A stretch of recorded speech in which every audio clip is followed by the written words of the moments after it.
Jesús está en Jerusalén enseñando a una multitud de oyentes que realmente estaban divididos. Es decir, todos oían lo mismo, pero no todos entendían lo mismo. Miren, si el hombre no fuera pecador, tuviera una claridad espiritual para recibir y entender las cosas espirituales. Pero el pecado es tan terrible, queridos hermanos, que oscurece, si no en un asunto, en otro. Jesús predicó la verdad del reino de Dios y muchos a causa de esa interpretación falsa o de no tener el discernimiento espiritual, pues más bien lo que desearon fue arrestarlo. Hermanos, no piensen que porque los tiempos han cambiado, el hombre ha cambiado. Estas situaciones se presentan hoy en día en todos los lugares donde el Evangelio se predica. Y en una misma iglesia donde hay gente sentada escuchando la predicación, pueden haber algunas personas que lo están recibiendo de una manera y otros de otras. Algunos pueden ser que estén en la mente pensando en otro asunto que ni tan siquiera tiene que ver con las enseñanzas. Hay toda clase de gente, ¿no?, que escuchan. Están los que escuchan dormidos, están los que escuchan pensando en otra cosa, están los que escuchan interpretando todo al revés o diferente a lo que se está tratando de decir. Así que imagínense cuánta gente allí en aquella multitud con distintas maneras de ver este asunto. Y lo primero que vemos es una multitud dividida. En el versículo 30 dice que procuraban pues prenderle. Ya ustedes se pueden imaginar. ¿Y por qué? Bueno, porque le veían a él, algunos de ellos, como pretencioso, no lo veían realmente como el Mesías, como el Hijo de Dios. Y noten dos pensamientos, a lo menos que se destaca aquí en esta porción bíblica. Hay dos pensamientos que habían entre la multitud. En el versículo 27 dice, sin embargo, nosotros sabemos de dónde es este, pero cuando venga el Cristo, o sea, el Mesías, nadie sabrá de dónde es. Es decir, había como un concepto popular entre la gente del pueblo que el Mesías de alguna manera iba a aparecer repentinamente, así de la nada. Pero aquí estaba Jesús, un hombre de Nazaret, sin ninguna aparición allí repentina, y para ellos ni tan siquiera lucía en su vestimenta, o quizás en su forma humilde, parecía un Mesías. Pero otros pensaron que podía ser el Mesías. En el versículo 31 dice, muchos del pueblo creyeron en él y decían, cuando venga el Cristo, ¿hará más señales que las que hizo este? Es decir, ellos estaban diciendo, porque estaban asombrados por los milagros, las señales de Jesús, ¿no? Y quizás su fe era real, quizás la de algunos eran, así como el versículo 5 dice, de los hermanos de Jesús y otras personas, o aquellos galileos, que eran no creían realmente. Pero al menos pensaron algunos de ellos que difícilmente podía venir otro con señales más grandes que esta. O sea que se nota que algunos estaban diciendo, este tiene que ser el Mesías, porque más señales que esta es difícil que otros puedan hacer. Entonces vemos también una oposición que se va intensificando cada vez más. Así que estaban divididos, pero ahora la oposición se intensificó. En el versículo 30 dice que procuraban, ¿qué? Prenderle, ¿no? No solo quizás por lo que él lucía, como que no lucía ser un Mesías, sino muy importante, hermano, por algo que era ofensivo y que es ofensivo hoy día.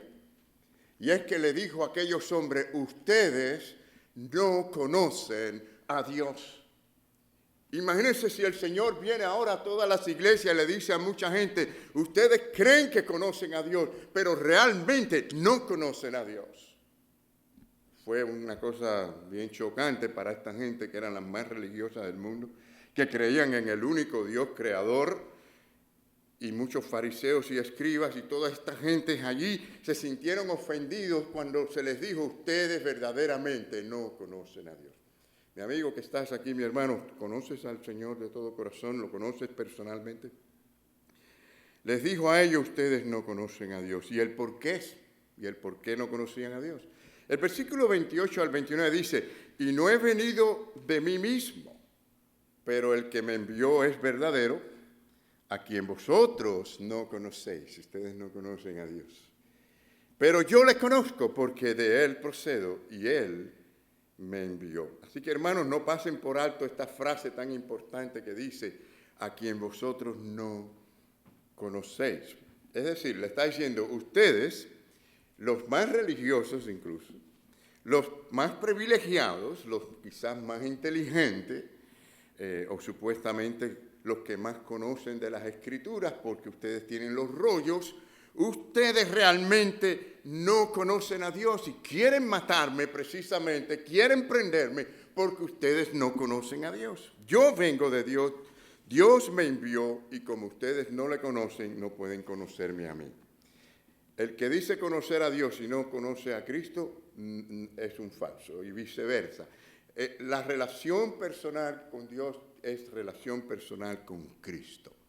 Y hermanos, una y otra vez vemos en los evangelios de Juan cómo Jesús claramente dice, si usted rechaza al Hijo, usted rechaza al Padre Celestial. Es decir, el que ignora a uno, ignora al otro.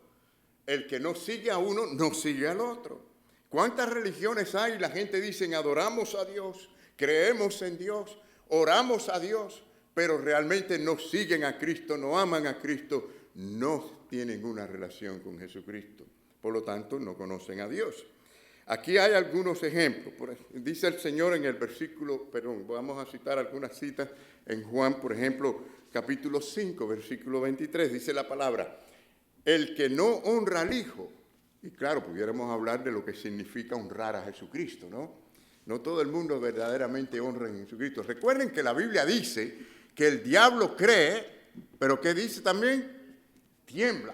O sea, no es creer, de tener una filosofía, decir yo creo que Dios existe, yo creo que Cristo existe, yo creo que Cristo murió en una cruz hace más de 2000 años. Tiene que ver con una fe en su palabra, en sus hechos, que nos haga seguirle por toda la eternidad. Y por eso es que muchos no honran realmente a Cristo y por lo tanto no honran al Padre. Dice la palabra, no honra al Padre que le envió. Y otro pasaje, quiero leerle como varios pasajes, dice en Juan 5:42, pero os conozco que no conocéis el amor de Dios en vosotros. ¿Saben por qué? Dice, yo he venido en nombre de mi Padre y no me recibís. Así que muchos podrán decir que aman a Dios, pero si no tienen de verdad a Jesucristo en el corazón como Señor y Salvador, realmente no conocen a Dios. En Juan 6:45 dice, todo el que ha oído y aprendido del Padre, viene a mí. O sea que no hay separación, no hay división entre el Padre, entre Dios y Jesucristo. Las divisiones las tenemos nosotros los seres humanos. Dice Juan 8:19, no me conocéis a mí ni a mi Padre. Tremendo, hermano, no se lo está diciendo a la gente de otras nacionalidades, se lo está diciendo a la gente más religiosa, más conocedora de las cosas de Dios. No me conocéis a mí y a mi Padre. Si me conocieras a mí, conocerías también a ¿quién? A mi Padre. Y Juan 8:42 dice, si Dios fuera vuestro Padre, ¿qué? Me amaríais. Hermanos, eso se aplica hoy en día también. Los judíos que no amen a Jesucristo, que no crean en Jesucristo, que no sigan a Jesucristo, no conocen verdaderamente a Dios. Y así cualquier otra religión. ¿Cuántas religiones no hay que claman a Dios? Algunos le dicen Allah, otros le dicen Dios, o otros nombres, pero realmente si no conocen a Jesucristo personalmente como Señor y Salvador, no conocen a Dios. Entonces, Él les está diciendo, nos está enseñando si queremos ayudar a alguien a discernir, si tienen a Dios, si creen en Dios, si aman a Dios, vamos a presentarle a Jesucristo. si conocen a Jesucristo como Señor y Salvador, si de verdad aman y siguen al Cristo que resucitó y murió en una cruz, murió en una cruz y resucitó de entre los muertos. Es decir, que aquí hay una unidad extraordinaria y que no hay ninguna confusión en cuanto a esto. El Padre y el Hijo uno son. Y si no tienes a Jesús como Señor y Salvador, pues simplemente no tienes a Dios como Padre. Ahora, lo otro es que la respuesta de Jesús, que es una respuesta calmada, pero también saben que uno puede dar una respuesta calmada, pero con autoridad, ¿no? El hecho de que es calmada no quiere decir que no lo estamos diciendo con el conocimiento y con la autoridad. Y Cristo, claro, como Dios, en fin, Hijo de Dios, se lo estaba diciendo con toda autoridad. Miren en el versículo 32 cómo ellos actúan, ¿no? Dice, los fariseos oyeron que la multitud murmuraba estas cosas acerca de él. Y los principales sacerdotes y los fariseos enviaron guardias para tomarlo preso. Imagínense ustedes, hermano. Es decir, mientras más se predica la verdad, más se enseña la verdad, menos popular es. Por lo menos esto es lo que vimos en Jesucristo, esto es lo que vimos en los apóstoles. No es así como se está viendo quizás hoy en día en algunas denominaciones o iglesias que creen que esa popularidad tan explosiva, tan llamativa al mundo es evidencia de que están predicando la verdad. Pues todo lo contrario. Mientras más santos somos, mientras más comprometidos a Dios somos, menos al mundo les va a agradar lo que ve en nosotros. Es decir, siempre los verdaderos cristianos, la luz de Cristo, va a ser como un enemigo ante la oscuridad del mundo. Pero es el único medio que Dios usa, ¿verdad? A través de su iglesia, a través de los creyentes, a través de la predicación del Evangelio, que es poder de Dios, es que muchos en tinieblas vendrán a la luz. Pero esta idea de querer ser atractiva al mundo, esta idea de querer ser atractivo a todos los pecadores, llevarme bien con todos ellos, es una idea engañosa. Porque verdaderamente mientras más somos como Cristo, más el mundo nos va a despreciar. Hermanos, así lo vimos en el Señor. Jesús era cada día hacia el final de su ministerio, mientras más le conocían, mientras más él dejaba a un lado los milagros y más predicaba la verdad de Dios, más la gente lo despreciaban y menos popular era, hasta que las grandes multitudes aquellas gritaban, crucifícale, crucifícale. ¿Ustedes creen que el hombre es diferente hoy? ¿Ustedes creen que el hombre es más bueno hoy día? Es el mismo, la misma cosa. Estamos sofisticados, actuamos y hablamos sofisticadamente, pero es el mismo problema. Y así como habían judíos religiosos, conocedores de las cosas de Dios allí, y estaban realmente ciegos, apartados de Dios, y no conocían a Dios de manera personal, así también en las iglesias pueden haber gente que de verdad no conocen a Dios porque no siguen a Cristo. Hermanos, lo que dice Jesús aquí, Jesús les responde a ellos, que era a lo que íbamos, ¿no? Versículos 33 y 34, entonces Jesús les dijo, Jesús está viendo todo lo que está pasando, Él sabe lo que la gente está pensando, están diciendo, ¿no? Dice la palabra, entonces Jesús dijo, por un poco más de tiempo estoy con vosotros. Miren esto. Después voy al que me envió, y esta parte es súper importante.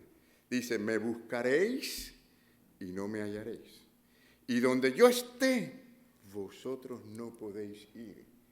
¡Wow! Tremendo. El Señor no escondió nada, ni le pasó la mano a la gente, ni le dijo qué buenos son ustedes. Mira, ustedes pueden hacer esto, ustedes no son tan malos. El Señor les dijo, ustedes están tan mal, pero tan mal espiritualmente, que estando yo aquí delante de ustedes no me ven ni me buscan. Cuando yo no esté aquí, no me van a buscar, mucho menos, y no llegarán al lugar donde yo estoy o estaré. Es decir, ustedes van a estar condenados, ustedes no van al cielo, porque no pueden buscarme. Si estando aquí, imagínense, hermanos, la misma presencia de Jesucristo, la luz del mundo, el verbo mismo de Dios encarnado, el ser supremo creador, allí mismo delante de ellos, y no le pudieron ver, imagínense cuando no les vean. El Señor le está diciendo y aclarando, además de todo esto, que Él es soberano y le está diciendo, ustedes están pensando en prenderme en vez de buscarme. Y ustedes están pensando en tener un control que no lo tienen, y le está diciendo a ellos que Él va a estar un tiempo. O sea, en otras palabras, ustedes pueden tratar de arrestarme, pero yo decido a dónde ir y cuándo ir. Ustedes pueden creer que ustedes tienen un control de lo que están haciendo. Sus planes no son significantes para mí. He venido a hacer la voluntad de mi Padre, no la de ustedes, y será hecha exactamente en su tiempo. Y por eso es que no pudieron arrestarlo, porque si ustedes siguen viendo la historia, Él tuvo control de todas las cosas. Miren cuántas cosas le dijo el Señor en estas pocas palabras. Y claro, ellos después dan una respuesta que se da cuenta que se quedaron desorientados, ¿no? Así como aquel que no tiene la luz de Dios en el corazón. El versículo 36, ellos oyen lo que Cristo dice, pero claro, como no tienen el discernimiento espiritual, no lo entienden. Y ellos dicen, ¿qué quiere decir esto? ¿Saben que no importa cómo lo digamos, cuánto digamos, mejor que Cristo nadie puede hablar? Incluso algunos de ellos, vamos a ver más adelante, que aún los soldados que mandaron allí se quedaron maravillados de las palabras de Cristo. Y esta gente no entendieron. Y así puede estar la gente oyendo y no entender. Dice, ¿qué quiere decir esto? ¿Qué ha dicho? Me buscaréis y no me hallaréis. Y donde yo esté, vosotros no podéis ir. Saben que el apóstol Pablo dijo, no depende del que quiere ni del que corre, sino del que tiene misericordia. El hombre en la carne no puede buscar las cosas de Dios, ni entender las cosas de Dios. Me buscaréis, pero en esa manera, con ese espíritu, con ese corazón, con esa oscuridad, no me van a hallar. Y lo peor de todo es que no van a poder ir a donde yo voy. Así que era una situación difícil y Jesús les dijo la verdad del problema de su corazón. Bueno, ¿ahora qué? ¿Qué hará Jesús? ¿Qué dirá? Porque por un lado vemos que las multitudes están oyendo, no todos oyen lo mismo, están los fariseos que querían prenderle, había como una conspiración allí para prenderle. Bueno, casi está por terminar la fiesta del tabernáculo, creo que faltaba un día para terminar, y ya estaban pensando en arrestarlo. Y como yo les dije hace un poco de tiempo, lo mandan a estos soldados, que ellos son los que se dan cuenta, se maravillan de las palabras de Jesús. Dicen, bueno, ahí tenemos lo próximo, que es que nadie habla como Jesús. ¿Cuántos sabemos que nadie habla como Jesús? Las palabras de Cristo. Dice la Biblia que Él es el gran consejero. El gran consejero. Nadie nos puede hablar como Él, ¿no? Es la misma palabra de Dios. Así que escuche lo que ocurre. Dice, entonces versículo 45-46, dice, entonces los alguaciles vinieron a los principales sacerdotes y fariseos y estos le dijeron, porque los mandaron a prender a Jesús, ahora ellos tienen que dar respuesta, ¿por qué no lo traen preso? ¿No? Dice, ¿por qué no les trajiste? Los alguaciles respondieron, ¿saben por qué no los prendimos? No pudimos prenderlos. Jamás hombre alguno ha hablado como este hombre habla. ¿No creen ustedes que eran ellos, los religiosos, los que debieron decir así, haberse impresionado? En cambio, estos hombres alguaciles, que seguramente eran romanos todos, se quedaron maravillados con las palabras de Cristo. Por eso yo les dije al principio que no todo el mundo oye igual. No todo el mundo oye con el mismo corazón. Y de hecho nadie habló jamás como Jesucristo, ni hablará como Él. El mismo verbo, la misma palabra de Dios. Si Cristo no te habla a tu corazón, nadie podrá hablarte como Él. Versículos 38 y 39 dice, el que cree en mí, y Él, fíjense que todas estas cosas que Cristo habló, y por cierto, yo no creo que están todas las palabras que Cristo dijo, el mismo Juan dijo que no cupieran los libros y todo lo que Él dijo y hizo, ¿no? Es decir, que aquí vemos como, digamos, un resumen de todo lo que Él habló, pero que yo pienso impresionó a esta gente. Dice, versículo 38, el que cree en mí, como ha dicho la Escritura, de lo más profundo de su ser brotarán ríos de agua viva. Señores, esto es real. Esto es real. Esto es el Evangelio de Jesucristo, que es poder de Dios. Brotar ríos de agua viva de adentro es la realidad de que vive Dios, el poder de Dios con el Espíritu Santo. lo que destruye todas las obras de la carne, el pecado, todo lo que es el deseo de las cosas del mundo, los placeres, la ira, todas estas cosas son destruidas por el poder de Dios, porque hay un manantial. Y miren, si ustedes analizan, está hablando que esto es como profecía, esto está en el Antiguo Testamento. Luego les voy a dar una cita para que lo vean desde antes, cómo habla de este río de agua viva. Pero dice el versículo 39, esto dijo del Espíritu que había de recibir los creyentes en él. Claro, dice, pues aún no había venido el Espíritu Santo porque Jesús no había sido aún glorificado. Ahora, ¿por qué es tan importante o debe ser para nosotros esta realidad, este concepto y de que Jesús es el verdadero? Ustedes recuerdan lo que él dijo, y vamos a Juan capítulo 7, los versículos 17 y 18, cuando él dijo, si alguien quiere hacer, miren esto, si alguien quiere hacer su voluntad, sabrá si mi enseñanza es de Dios o si hablo de mí mismo. El que habla de sí mismo busca su propia gloria. ¿Cuántos maestros no han habido y predicadores en el mundo que buscan su propia alabanza o gloria? No hablan la verdad de Dios. Pero el que busca la gloria del que le envió, este es verdadero y no hay injusticia en él. Entonces, en este caso, él está diciendo, yo hablo para la gloria de Dios y hablo las mismas palabras que Dios me envió a decir. Entonces, hermanos, él está extendiendo una invitación totalmente abierta a todos los que estaban allí escuchando su voz, ¿no? ¿Para qué? Para que vengan y beban de esa agua. Esa es la invitación del Señor. Y la única calificación que menciona aquí, ¿saben cuál es? ¿Cuál es la única calificación que vemos aquí? El versículo 37, hermano, lo dice. Dice, si alguno, fariseos que estaban allí, sacerdotes que estaban allí, principales que estaban allí, los alguaciles, todas las personas ofendidas que estaban allí, toda la gente, si alguno, dice, ¿tiene qué? ¿Cuál es la palabra? ¿Tiene qué? Sed. Esa es la cualificación. Si alguno tiene sed, que venga a mí y beba. El problema es que ahí está la diferencia. Algunos tienen conciencia de que tienen sed y otros no. Ahí está la gran diferencia. ¿Recuerdan cómo al final de la vida de Jesucristo él lloró al mirar a Jerusalén? ¿Recuerdan esa parte? Yo quiero recordársela. Allí en Mateo 23, el Señor miró hacia Jerusalén y empezó a llorar. Miren por qué lloraba. Dice, Jerusalén, Jerusalén, la que mata a los profetas, y que lo iban a matar a él también, ¿no? Y apedrea a los que te son enviados a ella. ¿Cuántas veces quise juntar a tus hijos, como la gallina junta sus pollitos debajo de sus alas? ¿Y qué? ¿Y qué? No quisiste. No sintieron la sed.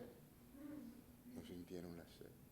Es decir, que no, cuando usted tiene sed y usted se da cuenta que usted tiene sed, ¿qué usted hace? Te va a tomar agua. Qué bueno que podemos ir a un refrigerador, ¿no? Abrir un refrigerador y tenemos agua. Tenemos muy fácil el agua. En los tiempos de antes había que ir a un pozo y sacar agua y tenerlo en un cubo. Se acabó el agua, hay que ir al pozo otra vez y caminar. Cuando llegabas al pozo ya tenías tanta sed que tenías que tomar mucha agua allí en el pozo. Cuando regresabas del pozo a la casa tenías tanta sed del caminado que entonces tenías que tomar de nuevo mucha agua y luego la que sobraba era la que tenías que dejar ahí en la casa. Hermanos, tenemos el agua, la necesitamos, el cuerpo la necesita.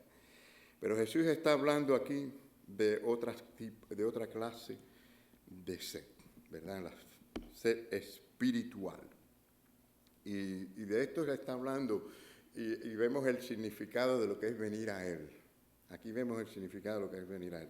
Y yo quiero responder a este significado mirándolo con 5 elementos. O sea, va a ser la sed, la decisión de venir a beber, los ríos que fluyen del corazón, la referencia que hace del Espíritu Santo después que Cristo es glorificado y el hecho de que esto fue profetizado en las Escrituras. Claro que lo voy a hacer breve, ¿no? Porque parece que como que voy a empezar otro sermón, ¿no? Algunos me están mirando como si, oiga, pastor, 5 puntos más. Pero miren, 3 aspectos explícitos en la sed. Versículo 37, es bueno aprender todo esto, ¿no? Si alguno tiene sed, venga a mí y beba. Si alguno tiene sed. Lo primero que vemos es que el don del agua es gratuito. Venga y beba. Pero el asunto, ahí donde está la obra detrás de todo esto de la gracia de Dios, que le da a la persona esta conciencia de estar sediento. Y entonces busca tomar. Por eso él dice, si alguno, hay otros que no. Hay gente que no tienen o sienten esta sed, por eso no van a leer la Biblia, no van a buscar al Señor, no se ponen de rodillas delante del Señor, no sienten la sed. Y ahí está la clave. Cuando hay sed, entonces podemos venir a Jesucristo y conocer a Dios. Es importante esta sed de la que él habla. Entonces, bueno, hermanos, aquí no hay nada de merecer, no hay un pensamiento de merecer. Dice, si alguno que, es decir, que sienta esta sed, venga, hay una invitación general. Lo segundo es que el alma humana tiene sed, porque está sedienta. Pero el que no tiene esta conciencia, porque espiritualmente no ha sido vivificado, pues entonces, ¿dónde va a buscar para llenar esa sed? En el mundo, en los placeres, en las cosas que hay, materiales. Es decir, sus pensamientos, sus deseos están más hacia estas cosas que otra cosa. Porque no tiene una conciencia de esa gran necesidad que tiene su alma de beber de Jesucristo. Y hermanos, el Señor de verdad, cuando nos creó para que tuviéramos sed de Él. Y esto significaba tener a Dios con nosotros. Y esto es lo más importante que usted debe saber sobre usted mismo. Si usted tiene esta sed o no la tiene. O la tiene o no la tiene, ¿no? Si usted no la tiene, hermano, yo le digo, venga al Señor de rodillas, pídele con toda su fuerza y humildad, misericordia para usted. Venga al Señor para que le dé esa sed. Porque sin esa sed usted no va a buscar y desear las cosas de Dios. Esta sed nos da a nosotros de su grandeza, su sabiduría, su poder, su bondad, su justicia, su santidad y amor. Y por supuesto significa que no moriremos de sed, porque al tenerlo con nosotros siempre vamos a tomar de esa agua. Lo tercero es que en la palabra sed implica que la oferta de Jesús satisface. ¿Qué realmente le satisface a usted? Piense por un momento, ¿qué realmente satisface su vida? Cuando yo tengo físicamente hambre y sed, pues me satisface comer un plato de comida, ¿no? Un vaso de un vaso de agua. Es decir, que esto es en el aspecto físico, ¿no? Pero cuando uno tiene sed espiritual, ninguna otra cosa nos puede satisfacer sino Jesucristo mismo. Y esto lo queremos ver con más detalle un poco más adelante. Así que el agua es gratis, el alma tiene sed y Jesús quiere satisfacer el alma. Ahora, nos movemos hacia lo segundo, que es 3 observaciones sobre nuestra decisión de venir a Jesús para beber. Primero, Jesús es lo que bebemos. Fíjense, el que venga a mí y beba. Juan 6:35 dice, yo soy el pan de vida. Y luego dice, y el que viene a mí no tendrá hambre. Y el que cree en mí no tendrá sed. Él es el pan, Él es el agua para comer y para tomar. Es el pan de vida, es el agua de vida. O sea que es para nuestra alma. Y lo segundo es que el alma puede beber. El Señor nos creó originalmente para que nosotros nos llenásemos de Dios. Usted fue creado para esto, para beber a Jesús, para tener relación con Dios a través de Jesucristo. Pero el pecado lo echó a perder todo, ¿sí? ¿O no? El pecado lo echó a perder. Y cuando estamos en ese estado, pues no entendemos estas cosas, no las vemos, no las sentimos. Por lo tanto, no vamos corriendo como aquel que está sediente. Y corre a las aguas y corre al río para beber, para tomar, porque tiene tremenda sed. Y por cierto, cuando Jesús habla de sed en aquellos tiempos, cuando se hablaba de sed, hermanos, no es la sed que usted y yo sentimos, que tomamos el agua cada 20 minutos, 1 hora. No, la gente tenía sed y llevaban horas sin tomar. Cuando se hablaba de verdadera sed, en aquel tiempo era de verdad sed. Y había que tomar y había que buscarla desesperadamente. Esta es la idea de desear así las cosas del Señor. Bueno, lo tercero, este es el acercamiento y la bebida, que son el significado de creer a Jesús. Lo mismo es, o sea, es lo equivalente, ¿no? El tomar, el tener la sed, tomar de esa agua y creer en Jesucristo es lo mismo. Él dice, si alguno tiene sed, que venga a mí y beba. El que cree en mí. ¿Se da cuenta que es lo mismo, no? Lo vemos también en Juan 6:35. Dice, yo soy el pan de vida, el que viene a mí no tendrá hambre, y el que cree en mí nunca tendrá sed. El creer en Jesucristo y seguir su palabra y llenarse de esa palabra, esto es lo que es venir y tomar de esa agua viva. Entonces, creer en Jesús es venir a Él para comer y para beber. Creer es recibirle como el agua, la comida, como la vida para el alma. Y lo tercero, los ríos que brotan del alma. Me encanta este pasaje, hermano. Versículo 38 dice, el que cree en mí, como ha dicho la Escritura. Ven que hay una Escritura desde antes, ya prometiendo esto. Dice, de lo más profundo de su ser, brotarán ¿qué? ¿Quién quiere ríos de agua así que broten desde adentro, verdad? Lo que pasa es que la gente confunde esto con emociones. No, hermanos, esta es una vida que se llena con el Señor, con su relación con el Señor, con la palabra del Señor. Déjame decirle que el que no sienta esta sed debe de aburrirse tanto con las cosas de Dios, que es terrible. Pero el que siente esta sed es al revés. Las cosas del mundo le aburren, esto sí le llena realmente. Pero el énfasis está en nuestro ser interior. Fíjense que la palabra incluso profundo allí, creo que el significado es de su vientre. Bueno, diga el corazón, de su vientre, del alma, del espíritu. Es de adentro, hablando de la parte espiritual, ¿no?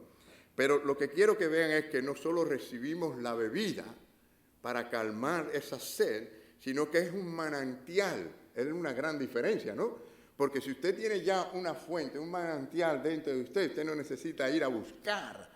Ya usted lo tiene, ya tiene la fuente de esa agua que necesita. O sea que no tendrá nunca que ir nuevamente a buscar otra fuente, porque usted ya tiene lo que le satisface, que es a Jesucristo. El que tiene a Cristo puede decir el Salmo 23 sin ningún problema. Jehová es mi pastor, nada, pero nada absolutamente me falta. Lo otro que vemos es que el Espíritu Santo, que vendría después después de Cristo a resucitar, de estar glorificado, él hace esta mención porque en ese momento todavía no había llegado el Espíritu Santo, ¿no? Dice, pero él decía esto del Espíritu, que los que habían creído en él habían de recibir, ahí está la fuente que iba a brotar de adentro para que hubiera una vida de seguir a Cristo. Ese es el remanente que se destaca, es ese que es fiel al Señor, el verdadero remanente fiel. ¿Por qué? Porque hay una fuente dentro. Cuando es solo religiosidad, hoy es, mañana no es, y está aquí, está con el mundo, está con la iglesia. Pero cuando hay una fuente real, eso nunca dejará de ser, porque está brotando de adentro. Dice, porque el Espíritu no había sido dado todavía, pues Jesús aún no había sido glorificado. Así que vendría una experiencia, la experiencia de tener el Espíritu Santo, que nos sella, que nos guarda, que nos da todo lo que nosotros necesitamos. Y por supuesto que esto tenía que ver con el hecho de que Cristo tenía que morir, resucitar y ser glorificado. Miren, en Juan, él dice que lo iba a hacer así, que iba a orar por eso. En Juan 14:16 Jesús dijo, yo rogaré al Padre y Él os dará otro Consolador para que esté con vosotros para siempre. Es decir, el Espíritu de verdad, a quien el mundo no puede recibir. Fíjense, el mundo, el hombre, en su forma carnal, con su deseo, con todo lo que corra y busca en religión, dice, ese mundo no puede recibirlo, porque ni le ve, ni le conoce. Recuerden que hablamos de conocer Es que ni tan siquiera pueden ver la realidad de Dios. No le conocen. Pero vosotros sí le conocéis, los verdaderos creyentes, los que tienen el Espíritu. Porque mora en vosotros y estará en vosotros. Él está allí diciendo que solamente los que tengan el Espíritu Santo tienen esta bendición de la fuente de agua viva. Dice la palabra de Dios en Romanos 8:9. Miren qué pasaje tan bonito, hermanos. Pero si alguno no tiene el Espíritu, bonito porque dice la misma realidad, lo que lo dice a la inversa, la forma negativa, pero es la misma verdad. Pero si alguno no tiene el Espíritu de Cristo, el tal no es él. O sea, que no hay tal cosa como que cualquiera, no, es el que tiene el Espíritu de Cristo, el que tiene el Espíritu Santo. Ese es el que es verdadero Hijo de Dios. Así que miren cuántas cosas decía el Señor, enseñaba el Señor, que les caía tan mal a la gente. Y por eso muchos de estos religiosos lo odiaron a muerte y querían prenderlo y matarlo. Número 5, la Escritura testifica de los planes de Dios. O sea que ya en el Antiguo Testamento estaba prometido esta fuente de agua viva. En el versículo 38 él dice, el que cree en mí, como ha dicho la Escritura, de lo más profundo de su ser brotarán ríos de agua viva. Entonces vemos en Isaías, hay varios pasajes, pero quiero darle uno. En Isaías 58:11 dice, serás como huerto regado y como manantial cuya agua nunca falta. Imagínense, es como en un huerto regado, es como si tuviéramos los sprinklers, los regadillos, constantemente regando, echando el agua. Y un manantial que brote de agua, para que nunca, nunca falten. Así que, hermanos, miren qué promesa tan maravillosa Dios le da a los creyentes, a los que creen en Cristo, a los que vienen a Cristo, a los que tienen a Cristo como Señor y Salvador de sus vidas. Tendrán una fuente en ellos, que es para siempre. Y esa es la verdadera iglesia del Señor, ¿no? Si alguno tiene sed, que venga a mí, dice el Señor, y beba. Es una invitación, hermanos. Una invitación para cada uno aquí en esta mañana, en el nivel y en el lugar en que estamos, de venir a Cristo con esa sed, venir a buscar a que llene nuestra alma, nuestra vida, y que haya esta fuente donde Él brote esos frutos de su Espíritu en nosotros. ¿Cuántos queremos esto para nosotros? ¿Cuántos queremos esto en nuestros corazones? Que el Señor bendiga nuestra decisión en esta mañana, pero si alguno no ha venido a Cristo así, venga a Cristo, venga ahora. No lo dejes para mañana. No lo dejes como otros lo han dejado y no han sabido su último momento, porque no sabemos cuál es el momento en que el Señor nos va a llamar a su presencia. Por lo tanto, Él les dijo a aquella gente, no irán al lugar donde yo iré. Es decir, ustedes no saben cuándo les toca, no tienen tiempo, aquí estoy delante de ustedes. Vengan ahora, vengan a la fuente. Y ese es el mismo llamado, más de 2000 años después, que estamos haciendo. Ven a Cristo, ven ahora, ven a la fuente de agua viva, ven creyendo en Él de todo corazón, entrégale tu vida completamente y el Señor pondrá una fuente eterna dentro de tu corazón. Que el Señor te bendiga en esta mañana.